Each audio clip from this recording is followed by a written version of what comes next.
समाचार बुंदेलखंड में आपका स्वागत है। रुख करते हैं झांसी की खबरों पर। स्मार्ट हॉस्पिटल का आईसीयू शुरू, कम खर्चे पर मरीजों का होगा इलाज। स्मार्ट हॉस्पिटल में कमिश्नर ने दी जानकारी। दरअसल झांसी में स्मार्ट सिटी प्रोजेक्ट के तहत खोले गए स्मार्ट हॉस्पिटल में शनिवार की दोपहर 1 बजे मंडलायुक्त विमल कुमार दुबे ने पत्रकार वार्ता की। इस दौरान उन्होंने कहा कि अस्पताल में अब सभी सुविधाएं शुरू हो गई हैं। बता दें कि मुख्यमंत्री योगी आदित्यनाथ ने 11 मार्च को इस हॉस्पिटल का लोकार्पण किया था। हालांकि उस समय यहां बहुत डॉक्टर्स की तैनाती नहीं हुई थी। झांसी नगर निगम और स्मार्ट सिटी लिमिटेड ने आरटीओ ऑफिस के पास पीपीपी मॉडल पर स्मार्ट हेल्थ सेंटर का निर्माण कराया है। 100 करोड़ की इस परियोजना में नगर निगम ने कंपनी को जमीन और 18.64 करोड़ रुपए दिए हैं। शेष पैसा और चिकित्सक व अन्य स्टाफ की तैनाती से लेकर उपकरण तक करार वाली कंपनी को ही लगाने हैं। शनिवार को मंडलायुक्त विमल कुमार दुबे और नगर आयुक्त सत्यप्रकाश ने यहां पत्रकार वार्ता की।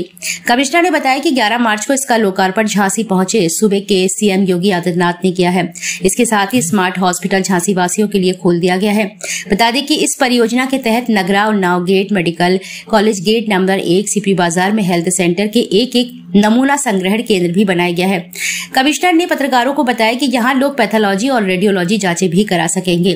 खास बात यह है कि स्मार्ट हेल्थ सेंटर में स्मार्ट डेंटल क्लिनिक भी है। यहां 550 में प्रति दांत रूट कैनाल होगा। सीटी स्कैन की मशीन भी फरवरी में आ चुकी है। सेंटर के मेडिकल स्टोर में 40% जेनरिक और 60% ब्रांडेड दवाएं रखी जाएंगी। जेनरिक दवाएं 50% तक सस्ती मिलेंगी। मंडलायुक्त ने कहा कि अगर कहीं सीटी स्कैन 1000 रुपए का होता है तो स्मार्ट हेल्थ सेंटर में वह मात्र 250 से 300 रुपए का होगा।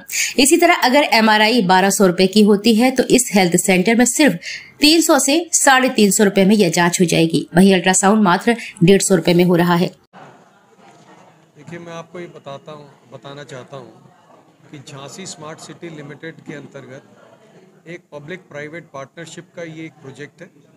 इस प्रोजेक्ट के तहत यहाँ पर एक पैथोलॉजी सेंटर और इसके साथ साथ एक मेडिकल फैसिलिटीज़ को बहुत ही कम दरों पर उपलब्ध कराने के लिए हॉस्पिटल का संचालन किया जा रहा है। और इस मेडिकल फैसिलिटी में लगभग 30 से अधिक जांचों को अत्याधुनिक मशीनों के माध्यम से किया जाएगा।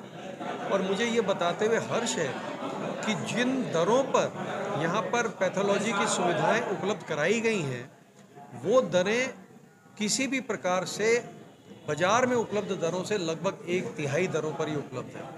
न केवल यहाँ पर पैथोलॉजी की सुविधा उपलब्ध है, अपितु लगभग 20 विभिन्न प्रकार के मेडिकल कंसल्टेंट्स, अपने अपने क्षेत्रों के विशेषज्ञ 20 कंसल्टेंट्स यहाँ पर मौजूद रहेंगे, जिन पे आकर के पेशेंट्स अपना इलाज करा सकते हैं। उन डॉक्टर्स के बैठने का समय, उनका निर्धारित दिवस, इस सब की जानकारी यहाँ पर उपलब्ध कराई गई है। इसके अतिरिक्त यहाँ पर जो मेडिकल सुविधाएं उपलब्ध कराई जा रही हैं, उसमें लगभग 80 जनरल वार्ड की व्यवस्था की गई है। लगभग 50 आईसीयू के बेड्स यहाँ पर हैं।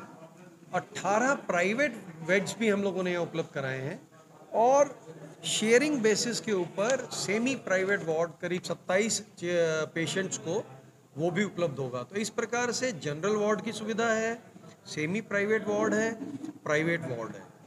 इनमें सभी लोगों को न्यूनतम दरों पर चिकित्सा सुविधाएं हम उपलब्ध कराएंगे। और मैं आशा करता हूं कि जो ये मेडिकल फैसिलिटी यहाँ पर क्रिएट की गई है, उससे बुंदेलखंड में जो मेडिकल क्षेत्र में आज महंगाई की वजह से लोग अपना इलाज नहीं करा पा रहे हैं, उसमें ये एक मील का पत्थर स्थापित होगा।